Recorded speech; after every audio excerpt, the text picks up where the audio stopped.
অনেক হাউসওয়াইফরা ভাবে যে আমার তো বাইরে যাওয়ার সময়ই নেই, তাহলে আমি কিভাবে কিছু করব। আজকালকার দিনে বাইরে না গিয়েও ঘরে বসে নিজের ভ্যালুকে বিল্ড করা যায়।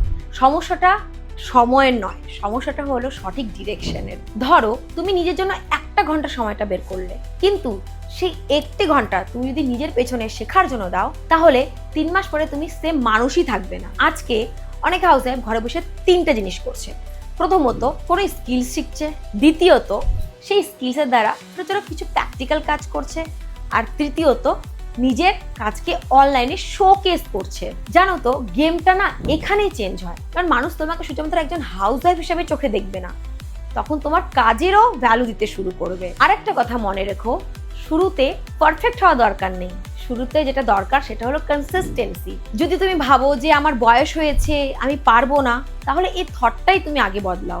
আর চেঞ্জটা শুরু হয় নিজের মাইন্ডসেট থেকে। আমি যে প্ল্যাটফর্ম থেকে স্টেপ বাই স্টেপ এগুলো শিখছি, যদি তুমি জানতে চাও আমাকে কমেন্টে লিখো স্টার্ট, আমি তোমাকে প্রত্যেকটা জিনিস রোড ম্যাপ শেয়ার করবো।